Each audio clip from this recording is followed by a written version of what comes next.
All right, welcome back to the Eric Jr. Podcast. Thank you for tuning in.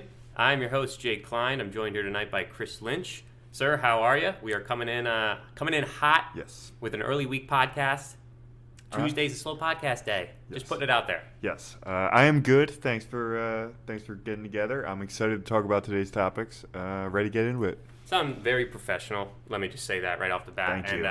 Before we jump in to today's episode, let me just say we've taken a look at the data, and we've noticed that there's been a bit of a dip in our numbers for this podcast, and I just want to get out in front of this and say that the numbers plummeting, that's on me, all right? And before the public can get a hold of this and try to frame it a certain way. Yes. Just letting you know, I accept responsibility. It's clearly me that's costing us some listenership, and I plan to be on my A game tonight.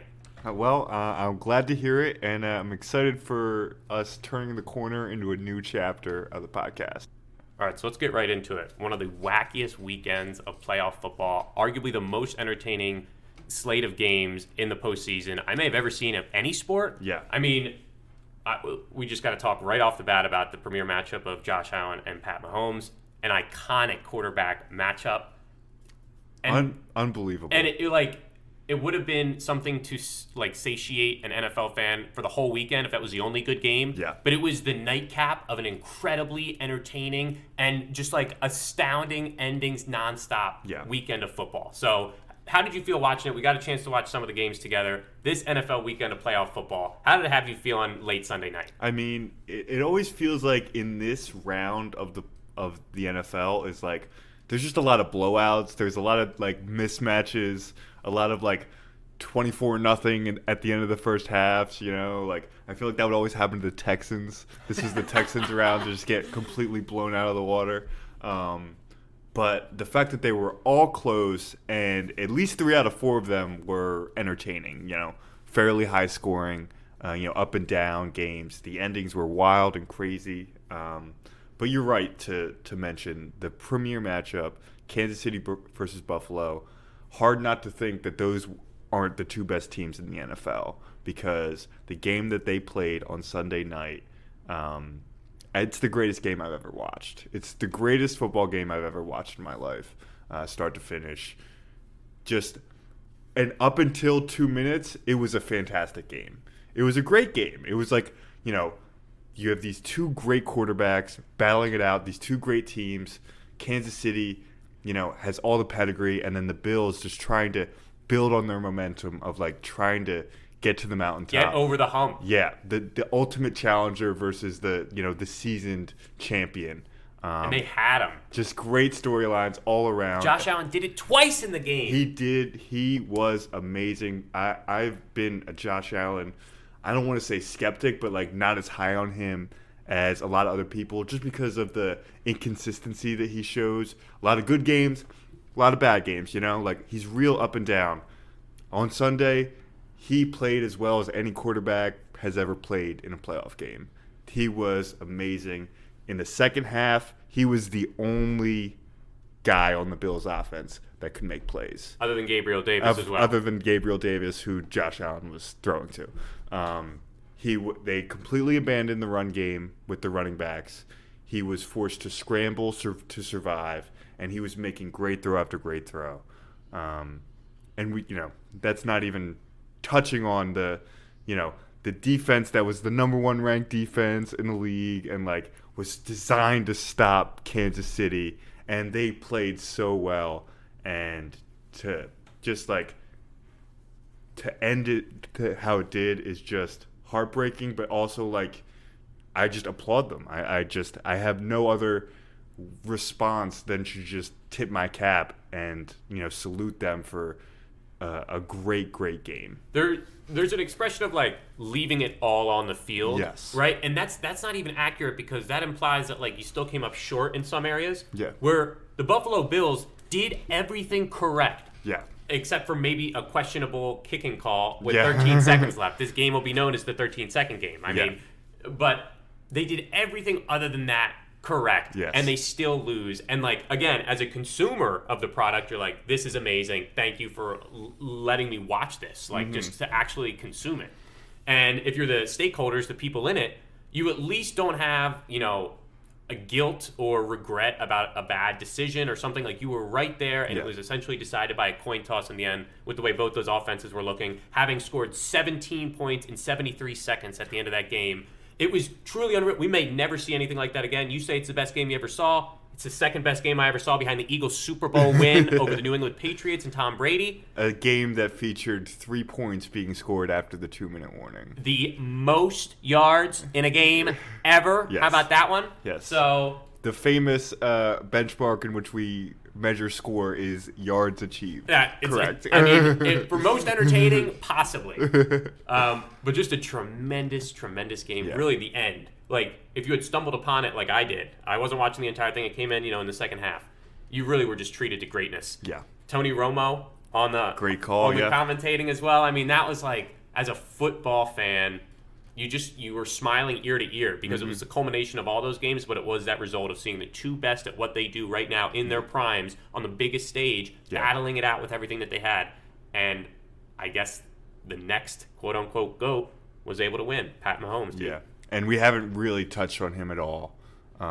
We've heaped all the praise on the Bills, all the praise on Josh Allen that we possibly can because they deserve it and he deserves it. But the fact that like Patrick Mahomes and the Chiefs like took that punch, right? They took the Bills' literal best shot and were able to still come away 13 seconds driving down the field, 2 quick plays, having the poise, having the just the connection that Patrick Mahomes has with his receivers. Obviously the offensive mind of Bieniemy and Andy Reid. It was just a sight to watch, and you're looking at a team that's a cut above the rest, and a quarterback who's a cut above the rest. 4 conference championship games in 4 seasons. He's 26 years old. A champion and an MVP by the age of 26. It's unbelievable what he's doing at this level, and I'm just like, I hold my hands up and just like, he's the best. He's the best I've ever seen. And honestly, it feels redundant to say that, but just like we do sometimes with Joel Embiid and a few other athletes where we're constantly, we're not taking them for granted by saying we're not taking them for granted. But the truth is, to really appreciate them, to really appreciate the performance last night, Patrick Mahomes, is just to know that you're not going to forget ever watching how he scored or got into field goal range with still 4 seconds extra. We called the 13 seconds game. He had 4 seconds left. He did it in 9 seconds. He moved the ball up. I think it was like 35 yards in 9 seconds. Seeing those 2 plays back to back, like that, literally broke a lot of football brains out there. I think because of just the situational awareness, the execution, the football IQ. It was just on so many levels. What you said, it was an acknowledgement of the best at what they're doing on an abstract level, and at a more direct level, it's like, look at all of these individual plays, these individual moments, these individual sequences that just like are burned into your brain, and they're all from one game at the end between the 2 best. Yes, and it takes a game like that. It takes an opponent, and a game like that to really make you appreciate how good this Kansas City team is. Because we know they're doing something special. They have the chance to go to the 3rd straight Super Bowl. Only 2 other teams in NFL history have done that before, and they have the quarterback and the coach and the weapons that just seem like they're better than everything else. And they took so long to get going this year. They were stumbling out of the gates. They were, people were wondering what was wrong, and they've just caught fire at the right time. And we're seeing like just absolute next level performance from these guys. And there wasn't a doubt in your mind when they won the toss that they were going to drive down the field and score a touchdown. There was, it's unfair, but that's just what it was. And they won the toss and they won the game. Yeah, I mean, we've seen that in the past. It's something that'll certainly get some attention this offseason. And just to close it out on the Chiefs, imagine going back to the way that they started this season. Really rocky, really vulnerable, really just didn't look like it was going to be able to happen. And they have arrived at the championship game yet again. Yes. And you got to think that they're the clear favorites, and you got to think exactly what you said. Their weapons and their belief supersedes any of the competition, in my opinion. Yeah, I agree. Now, just like going back to that overtime rule, do you have what's your thought on before this game on the overtime rules in the playoffs, And did this change anything for you? Yes, it pushed me up a little bit more on what I already thought was the right decision. The thing with these overtime rule developments is the NFL has done the incremental improvement, Sure. right? Where they said, okay, you don't just have to kick the field goal, the other side has to match. Yeah. They put the permutations in there. And it seems like giving both teams possession is not a radical change to the institutionalist, and just saying, like, you already changed it to the field goal, why not just say touchdown? Right, and exactly. a team could still choose if they wanted to go for 2 Yeah. or whatever, and then the other team has, the series to continue to march down the field and do the same thing. Yeah. Start it from the same place. Both teams have to get possession. So just what I'm saying is I think it's practical and just like logical, and it was reaffirmed by what we saw this weekend to simply say match the score if it's a touchdown, just like you do for a field goal. That's it. Clean fix. No fancy, college rules. No fancy like, oh, this yardage or whatever that, some of the stuff you've seen floated out there. The simple, small, smart fix. Yeah, I mean, I think that makes a lot of sense. I don't know how you could watch that game and not think that the Bills were, justly done. Like not having the ball, not being able to have Josh Allen, do something. Defend what he was doing. When in a way. he was so good in the fourth quarter. He made so many great decisions every time they needed him to step up. 4th and 9. Any time in those last 5 minutes, they march down the field right away and they score. And the fact that and then they did it again, and you're not even going to have the chance to have a rebuttal, right? Like Sunday night proved that those two teams at the end of regulation were as evenly matched as two teams can be. And the idea that you have to judge the game on the line, you have to judge the best offense in the league versus just a defense. And that just who's been gassed, who's just had the ball run up and down on them so many times in the game that they can't compete anymore. In the overtime, it just does not seem fair to the defense because they can't keep up with what the offense is doing. The idea that it's fair to have the game decided by a coin toss, it's ludicrous. Even that's obviously it's been borne out to be something. It's like 9-1. The team 10-1 now. 10-1. So obviously it's been borne out with the data. But like in theory, allowing the coin toss to be that big of a factor, even if it was not even game clinching, or outcome defining, it should never have even been to that point of importance. Yeah. So that's at its root. It's like that should not impede the ability to present, the because best possible path. The coin toss at the start of regulation is just a jumping off point. It has virtually no effect on the outcome of the game, who wins, who loses, right? Like that's what you should be striving for. The fact that they just start the game over again in overtime, except this time the coin flip determines a hell of a lot. That's just patently unfair. Yeah, and you could also say that, if you're going to use those same amount of like time restrictions, then if you eliminate the coin toss, like you're saying, this is actually a nuanced conversation because like it obviously is a part of the opening ceremony, but it doesn't have nearly the grand impact that it does in overtime. No. So like I think if you're looking at it objectively, you're like, well, it doesn't make sense to jeopardize the overtime period with a permutation that does not exist with regulation. Right. You got to just think that they're going to be willing to change it. The Chiefs previously had brought up the change to the rules and was rejected. In 2018, when they lost to the Patriots, after Patrick Mahomes drove the length of the field, he was Josh Allen kicked a field goal at the end of regulation to tie the game. They went to overtime, lost the coin flip. What did Brady and company do? Obviously, they just marched down the field and scored a touchdown and won the game. And Patrick Mahomes, the MVP, doesn't get a chance to touch the ball in overtime. They tried to change the rule then, so, Bills fans, they tried. They were unanimously shut down. And those that are, like, really plugged in and well-informed who know that, I think it does add a certain level of, like, acceptance that when you saw what Josh Allen did, there should be no doubt in your body that man is capable of winning you a franchise Super Bowl. Yes. So, like, at the end of the day, yes, it hurts, but knowing that about the Chiefs, that they had to go through a similar thing with their amazing quarterback, and knowing that you're in a position to hopefully be in this for the long haul, if you get the surrounding pieces and protect Josh Allen and, do essentially what you did this year, be in the position at the end of the year. Yeah. to go all the way. And if you have a guy like Josh Allen playing at that level, you're always going to have a chance as long as he's healthy. Yeah, he stepped up the last couple weeks. Obviously, the New England game, he was virtually perfect.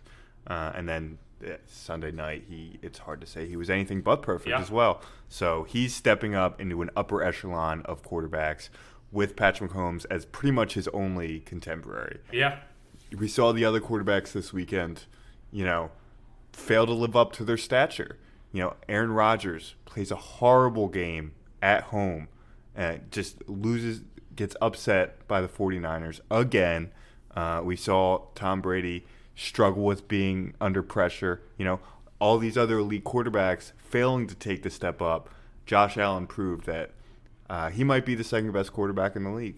Yeah, and he was ready for that moment. Yes. Which, sometimes it's always the setback or, the extra year that you don't think it's good. But he was right there, ready to be in this championship game and ready to go all the way with that Bills team. For sure. You mentioned, some of the other games I do want to touch on. This is a pretty thorough breakdown, and I think the Chiefs have got to just be – there is a certain level of elated confidence once you win a game like that, where you literally can get into field goal range in 9 seconds. I mean, then you should have this belief that nobody can stop us. Right. So, in the other games, there's just such big takeaways from each of these games, in different ways. So, obviously, the biggest one is the two best quarterbacks in the league going at it for a chance to be in the championship game. The next one is a team that falls behind by a historic score of 27-3 in the Bucs that come all the way back only to not win the game in a 4-turnover performance by the Los Angeles Rams, who at the very end are bailed out by the MVP of the league, Cooper Kupp. And you have that game as just like a sidebar. Yes. And then you have... Which would have been a great game in any other weekend. That would be the game we were talking about. The fact that Tom Brady came back again from 27-3 with a lot of help from the Rams, let's be clear. A lot of self-imposed... From Cam Akers, man. From Cam Akers. Stafford, was pretty good. 4 fumbles for the Rams after halftime. Unbelievable. You have Rodgers' performance. Only to lose at the end. Cooper Kupp, your guy, streaks open over the top. Matt Stafford hits him, and they win the game in regulation after giving up 24 points unanswered. Unbelievable. The Rams are going to host their championship game, and then they might be in a position to, quote-unquote, host the Super Bowl. Truly miraculous stuff. So you have that storyline. Obviously, you touched on Aaron Rodgers. Yes. Aaron Rodgers is out of the playoffs, possibly the last time we're ever going to see him in a Green Bay Packer uniform.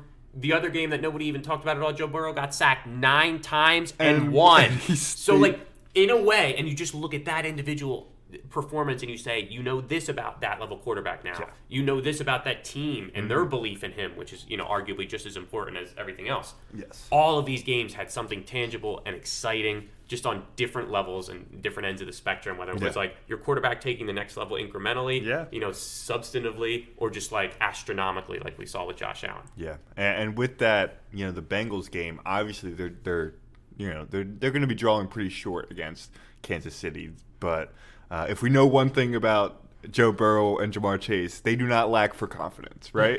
Like they are going to go into that game thinking, I can replicate Josh Allen. They beat him earlier in the year. We can, Jamar Chase, I can score 4 touchdowns, easy. I can do that. I can run all the way up and down the field, no problem. So that is going to be interesting to me. How they come out of that game. I do not expect any nerves from those two guys. We'll see if the Bengals offensive line and their defense can hold up just a little bit, because that is going to be the only thing. Joe Burrow can't get sacked 9 times. 9 times he kept getting back up, dude. He's a tough kid, yeah. You want to talk about winning over the fan base with one run in a season, regardless of the outcome. Gutsy performance, What Cincinnati has in Joe Burrow, I thought I had for a time in the city of Philadelphia, and I think I know what it feels like, and I'm just happy for you guys. So good luck this week against the Chiefs, I'll tell you what. Yeah. Talking matchups, got to pivot, got to look at the 4 teams that are remaining. We're talking Chiefs-Bengals. We're talking the Bengals go up 10-0, only to lose the game 33-17. They could be up 24-0, and I would still bet the Chiefs. Now, come on. I mean, I'm not kidding. You got to be within I'm not kidding. I say they go up 10, and it looks like, oh my goodness, here we go. And then Kansas City just jumps on them and just goes to their best players. There is no score to where I don't believe that Patrick Mahomes could just like in the second half just flip a switch and they score on 5 straight possessions. Do you not? No, you're right. They could. That's why he is. If he can finish this season with another Super Bowl, it's putting him on the trajectory to in our prime as fans. Yes. See the ascent of a GOAT GOAT status. Yeah, absolutely. So we'll see how that game goes. I mean, if I'm being honest, like kind of a trap game for the Chiefs. Absolutely. Coming off a hugely emotional win, you're looking ahead to the Super Bowl. To the big one. To the big one. I mean, you can't overlook Joey B. But at the same time, the talent discrepancy on both sides of the ball. We'll see what happens with Tyrann Mathieu if he's back, for the game. Obviously, that was a big loss for Kansas City early in the game. But the way the pass rush has been the last couple weeks, and the way that Cincinnati offensive line is, you got to give the advantage to the Chiefs in a number of areas. Head coach, quarterback, obviously, and then pass rush. If they can get after Burrow a little bit and knock him around. Andy Reid versus Zach Taylor is probably the matchup to watch most of this, and. Maybe the biggest mismatch of anything. You're right. I mean, receivers, they both got him. The quarterback play, you could argue. Yeah. One game and everything. But the thing is, I have a weird feeling it's similar to last year's Super Bowl, where I think we all kind of lean the Chiefs. We said, well, it is Mahomes, and look at the offense. And they just went out there, and obviously Patrick Mahomes is not healthy. It seems like he's healthier now than he was then. I have no idea. The offensive line is a lot. Right. The offensive line is a lot more invested in, at least. Yeah. But at the same time, exactly as you said, overlooking the Bengals, getting off to a slow start this game, it could spiral out of control. That's the only way they come out completely flat. That's the only way turnovers to is me really it that I can think of. But even the Rams turned it over 4 times and still won. You're telling me Patrick Mahomes and the Chiefs can't turn it over 4 times and they still find a way to win? That's the thing. When you try to talk yourself into this, you keep coming back. Oh, he can get down the field in 9 seconds. Yeah, I mean, he can get in the field goal range. And that is not hyperbole. Like, that should be a new. Can he get down the field in 9 seconds? Yes. That should be our new standard for measuring great acts that we see of caliber of types of player. It's a good. Are you capable of this? And for 99% of quarterbacks, no. For 99% of human beings who have even attempted to be a quarterback, I mean, come on. Absolutely. The other game being San Fran and the Rams. Interesting game. Obviously, division rivals. They've played each other in the playoffs a lot. This will be the 3rd time this year, right? I mean, these games, when they get to the 3rd time, they're always whack. You don't know what to expect. Oh. So this is the game you go in and you bet the over. Like, you don't know what you got. All your crazy prop bets. A fumble return for a touchdown. Like, I'm thinking the full gamut of stuff is on the table for this game. Look, the Sean McVay, Kyle Shanahan matchup. If we're going to talk coach matchups from the other side. There's never been a matchup of like 2 coaches trying to outbrain each other. Like, this is of all like the new age coach. Like, these are the 2 guys, and they're always trying to outdo each other. The storylines in this playoffs, the fact that it's these 2 guys, there's so much like history, lore around like their ascension and the fact that they were on the Washington football team staff, together for a while and like rose up through the ranks. They were the 2 guys that the league pointed to and saying, this is the direction that we're taking. These are the people. Just like you have the elite quarterbacks, you want a coach that fits a certain mold of innovation and production and just originality. So Sean McVay and Kyle Shanahan, you can just tell that multiple things are going to be botched because guys are going to be wound so tight because they know that their coaches want it so bad. Yeah. You could see stuff on special teams happen. You could see trick plays go awry. Ooh. You could see onside kicks. That's what I'm talking about. Give me the chaos factor in this game. Like, that is the one thing this game has over the AFC because these 2 teams are going to get up to some shenanigans. You got 2 guys in Jimmy G and Matt Stafford who are both like so like disrespected in their careers of like just like no one believes in them. Yes. Like, just have all those chips on their shoulder, like just stacking them all. Where the other guys like Mahomes and Burrow have pretty much only had success in the NFL. They've never really gotten the criticism part. Yes. Where in the NFC, you have two guys who really are going to be itching for a win. Jimmy G, who has just played terrible this postseason. Can he, get something together? Can he make the Super Bowl playing at an average level, you're asking? Yeah, I mean, we've seen it happen before. But it's going to be it's going to be interesting to see. The matchup, you're right. That's, again, another under-discussed aspect. Look at the profile of the two quarterbacks in the NFC with the chance to go to the Super Bowl. They have been through the shit, man. Whoever makes it out to go see Patty Mahomes, most likely, is looking up at Pat Mahomes already being anointed and crowned the best ever. And here this guy is in a position to win a Super Bowl, the most valuable thing. I mean, either way, I'm pulling for Stafford personally. Yeah. The pain that he went through with Detroit. Yes. Anybody who goes through the Shawshank-esque, tunnel of the Detroit Lions to get to the other side and win a Super Bowl. Oh yeah, dude, that'd be quite the story. That does a lot for the sport as well, because it's like this guy was literally at the very bottom of other than getting paid and staying healthy. Sure. The amount of success that you're having is just so minimal. Is just compared to your peers as well that are doing so well. I mean, there's got to be no way to relate to it. Yeah, exactly. So we're gonna see. I lean the Rams in this game, dude. I think they are probably gonna be the favorites. Yeah. And I think the almost blowing last week, you got to think that's just gonna, affect their game plan in the second half of the game, especially if they have the lead. Which no just Cam seems like Akers, maybe. No Cam Akers. Who knows, man? I mean, these new wave guys, they don't have those same type of old school principles. Who knows? True. That's true. I mean, 2 costly fumbles for Akers and 1 in the final that would have essentially sealed the game had he not fumbled. That was a massive decision. You will see if he gets a similar chance next week if they're in a similar position. You're leaning Rams as well, then. I think the Rams are the more talented team, and it's tough to beat a team 3 times in a row. All right, so you're telling me that we are going to have the Los Angeles Hollywood Rams, Kansas City Chiefs. Yes. I mean, come on, big city versus middle America. Yeah. Come on, it's going to get the greatest quarterback of all time versus the Californiites. Yes. I mean, the biggest celebrities in the world are going to show out for that game. Yeah. Come on. I mean, it's got all the storylines the NFL has predetermined for the season. So I think this one's got a good chance of happening. Rams Chiefs. Let's see it. Make it happen. Yes. Probably the best matchup out there, right? Yeah.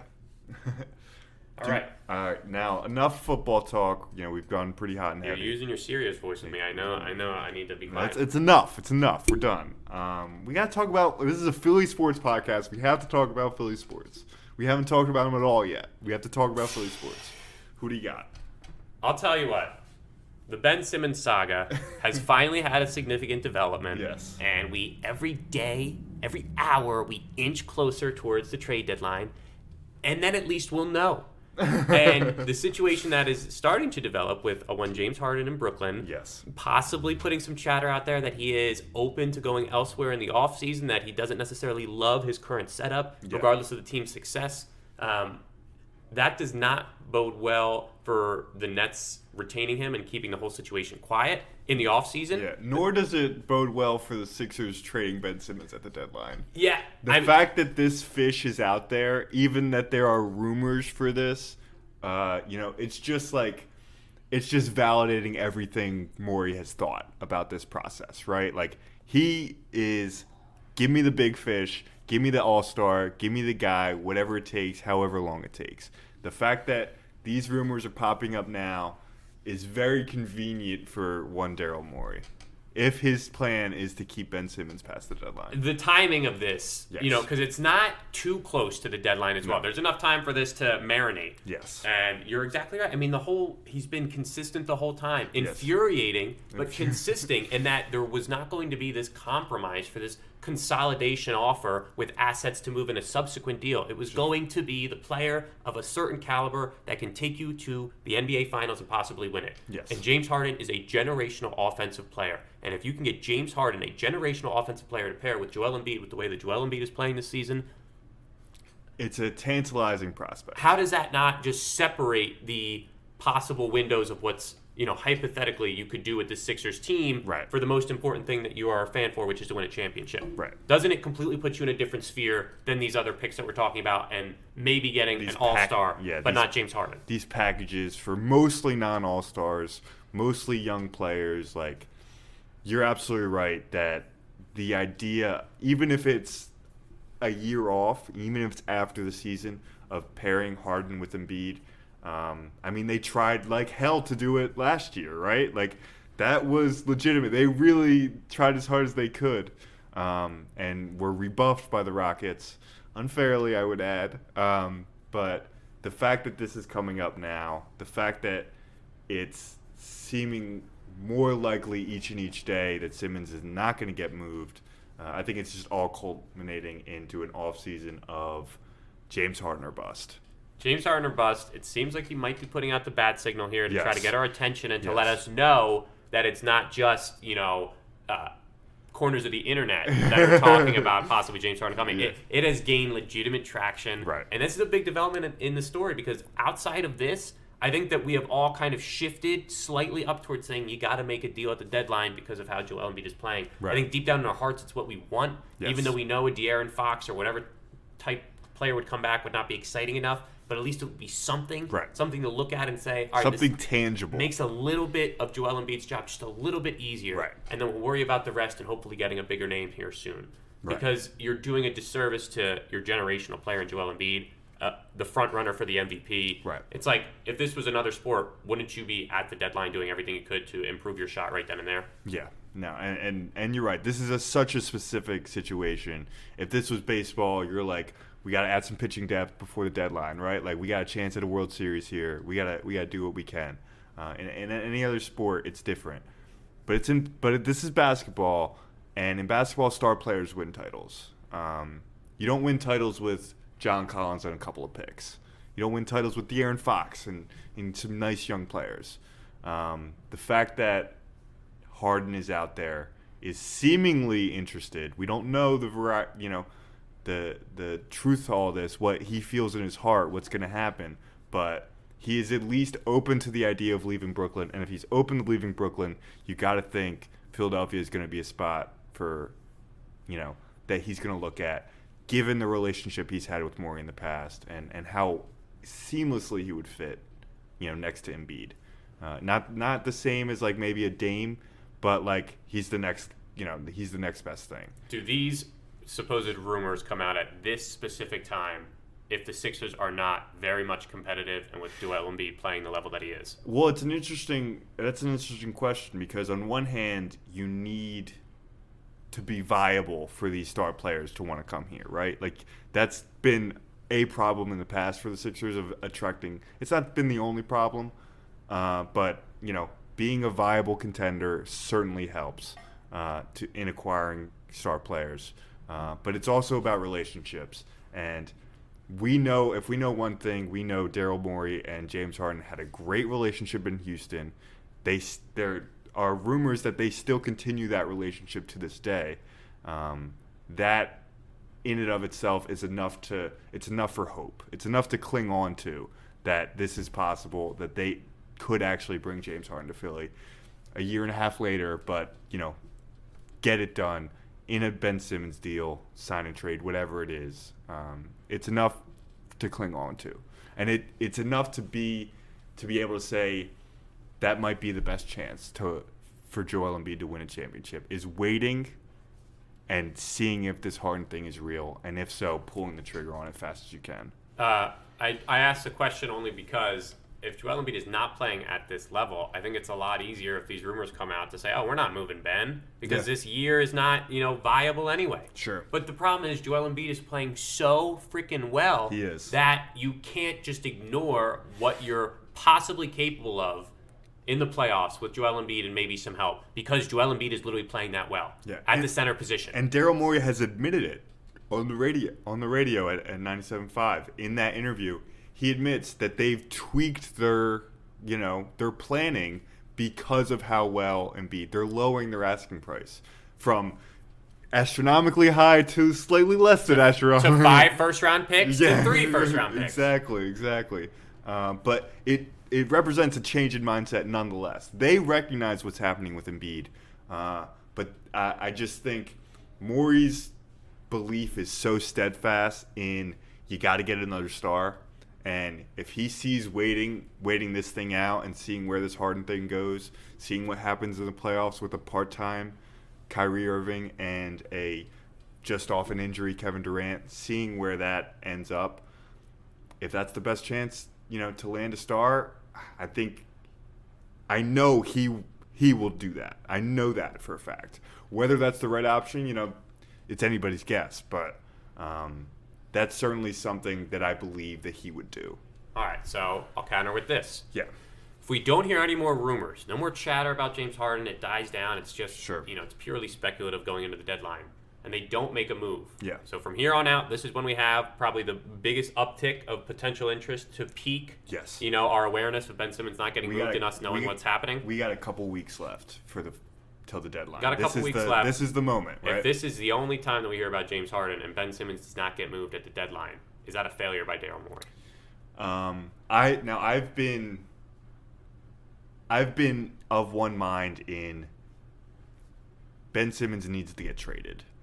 He needs to get traded. For how long have you been in that square state of mind?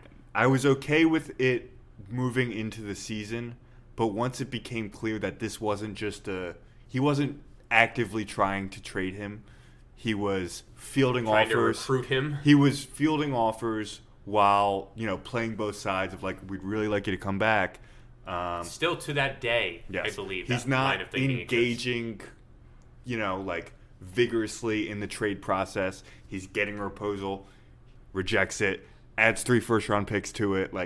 That's the kind of thing that I've been against from pretty much October, from October to now, and I think you're doing the team a disservice by not trading Ben Simmons at the deadline. You're doing Ben Simmons a disservice. I know people don't care particularly about that factor, but that's okay. I've always thought that he needs to get traded. You need to your job as a GM is to just get the best offer that you can for him right now at the deadline. See what you can do to help with the team, and then figure out the rest later. If it's a John Collins package, with a bunch of picks, okay, you take that. You try to flip Toby or something, and you try to make things work. But the idea of just standing pat and wasting a year of Embiid's prime just never sat right with me, and it still doesn't. This Harden stuff, I guess it changes it a little bit, but I still believe that where there's a will, there's a way. If James Harden wants to come to the Sixers, usually there's a way you can make that happen. It doesn't necessarily involve Ben Simmons, or it doesn't have to, but I don't think Daryl Morey sees it that way. I think he's pretty steadfast in his belief that unless you're getting a guarantee or an overwhelming package of a star, or a star player, the best thing is to hold on to him. And I understand that intellectually, but when I turn on to watch these games and I see Embiid, given 110% offense, defense, everything's running through him, everything's on his shoulders, and he is stepping up just in the most impossible way how he's been playing. I just think it's a crime not to try to get him some support to, if not make a true title challenge. Okay, well, let's get to the conference finals. Let's take a step. Let's try to do something that we haven't done before. Let's try to get Embiid the MVP. These are things, if you don't trade Ben Simmons, that are immensely harder.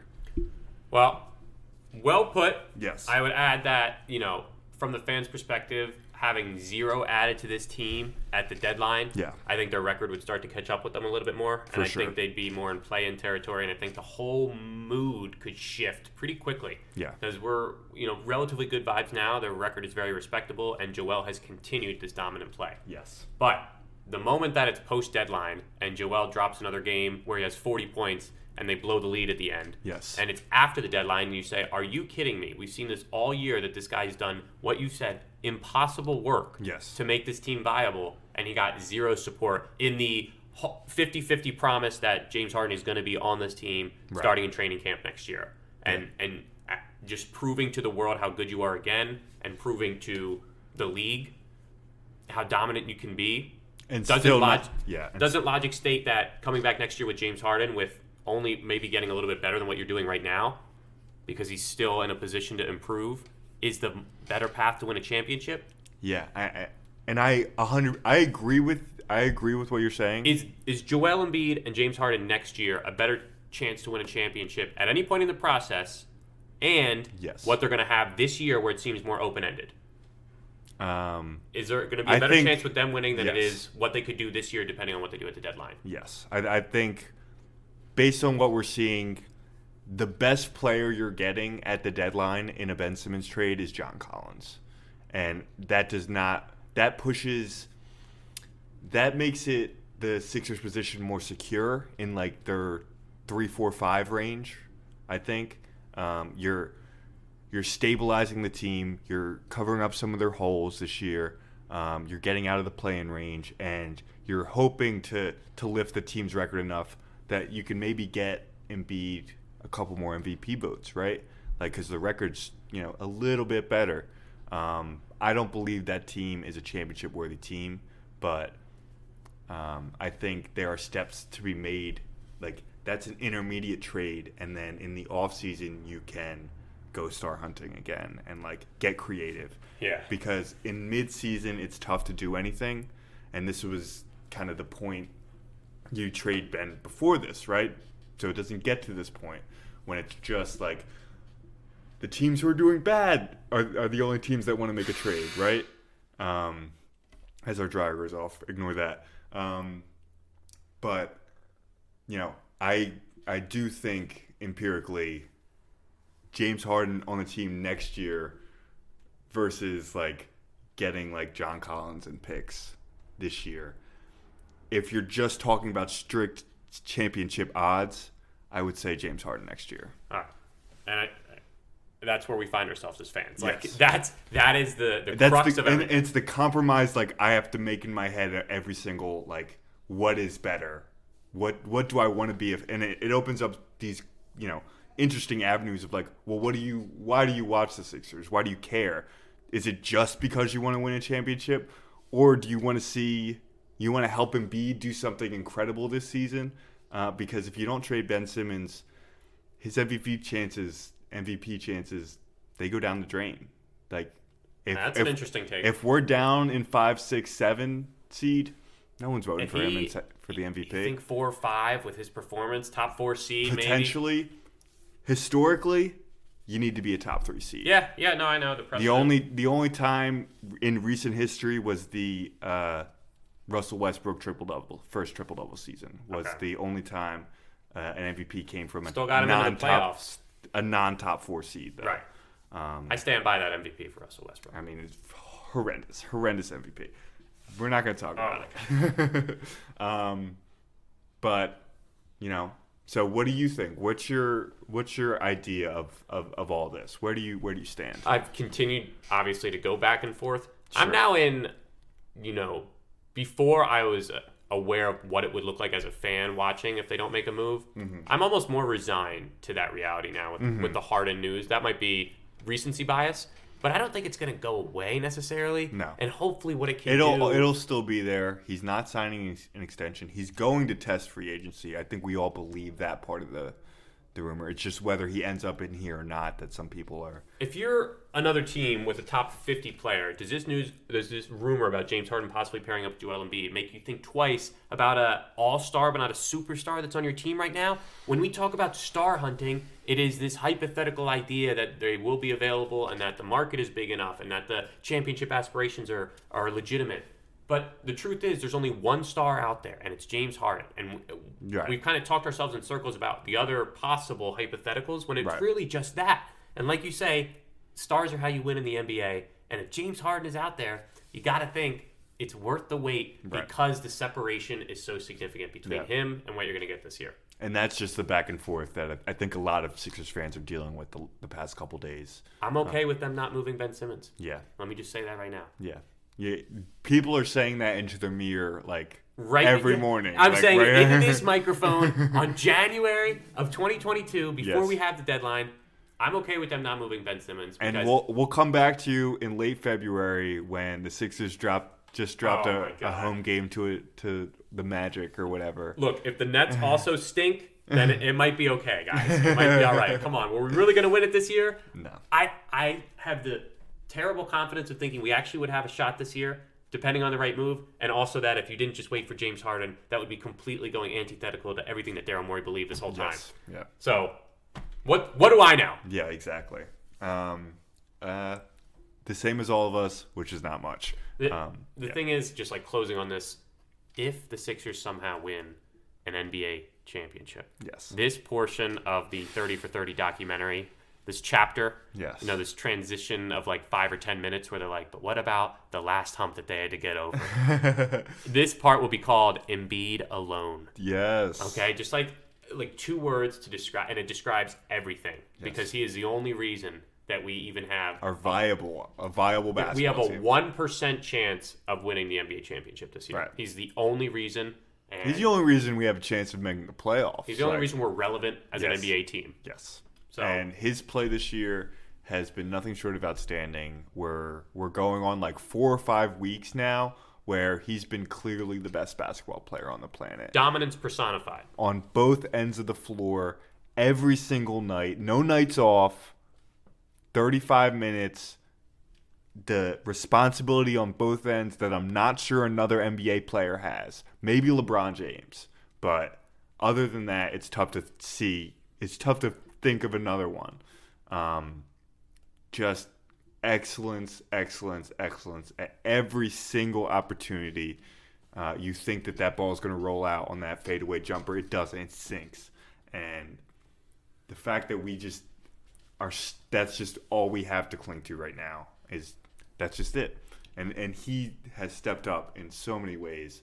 And the trust he must have in Daryl, they must, Talk every day. Clearly there's a bond there. Yeah. Clearly there's a bond that kind of, perhaps comes from the Sam Hinkie Embiid bond. No doubt. That was pretty clear in the early days of the process. That's just something that I don't think you can take for granted. And the fact that Embiid is bought in to the degree that he has every night to put in the effort, he could mail it in. He could take every third day off, right? Like what he's done for this franchise this year can't be overstated. And again, as you mentioned, totally would be excusable for him to say the way that this organization is handling this is embarrassing. I got to Right. look out for me. I got to preserve whatever I've got. No, he's out there every single night playing harder than anybody else, playing better than anybody else, Yes. and in a way that we have really never seen from someone of his size and deft ability. I mean, it's just a miraculous thing to watch every night. And I know we they're not kind going to of get him any help. How Yeah. about that, guys? They're not going to get him any help. and we kind of just came to the conclusion about the Harden stuff, right? And then you have to look, that means we're not going to get He's him. not going to get used to it, I guess. Get used to these gaudy numbers, Yes. hopefully, and the ability to still make the playoffs, Yes. but not have any idea what you're capable of once you get there, because there's not any help coming to this Yeah. team now that we have these James Harden rumors. That's the thing. Yeah. Well, this has been pretty exhaustive, Yes. I would say, on both the football and on the basketball end. Do you have anything else to add to tonight's podcast episode, sir? Well, I think we did do a pretty good job of covering the two sports. My only other thing, another bone to pick, I do have a little bit. The Baseball Hall of Fame announced the results of their voting process today. How about that? Star-studded list of potential candidates: Barry Bonds, Roger Clemens, Kurt Schilling, Alex Rodriguez. Our boy Jimmy Rollins was on the ballot. Just some of the greatest baseball players of the last 50 years on this ballot. Only one player got voted into the Hall of Fame. It was David Ortiz.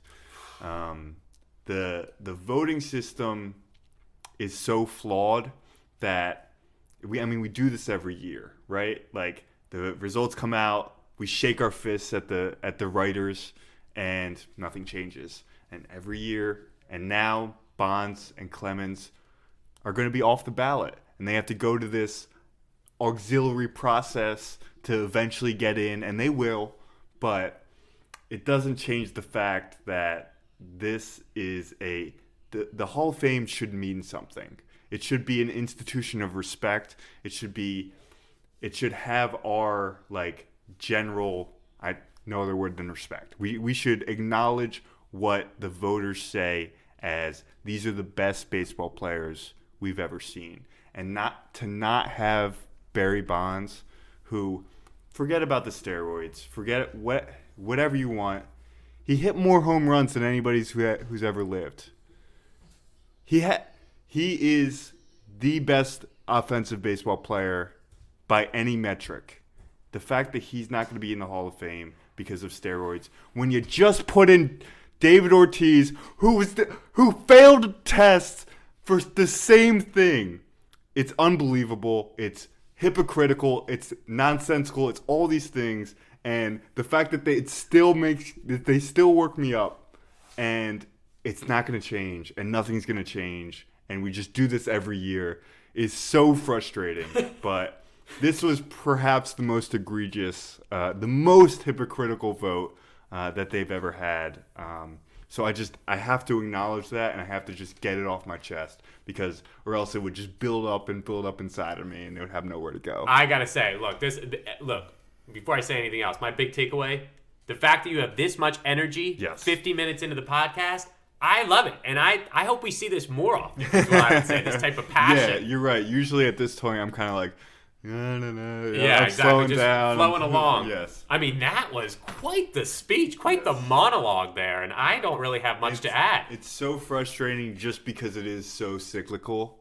Like, you see it coming. Obviously, they had 9 opportunities to vote in Bonds and Clemens and those guys. Like you said, we knew it was coming. And, of course, they were going to vote in David Ortiz because everybody likes him. But, yeah, it's just to lack the consistency. Yes. If that's the one thing holding them back. Yes. Then to allow anybody that's affiliated with that in is pure hypocrisy, like you said. Yeah. And perhaps like Ortiz will be the first guy in, and from now on, these other guys. So that's precedent, maybe. Are going to be able to do it. You think of the people in his era. Manny Ramirez, Alex Rodriguez, all guys with steroid use. But just looking on the numbers, the eye test, they were great baseball players, and they were did so much for the sport.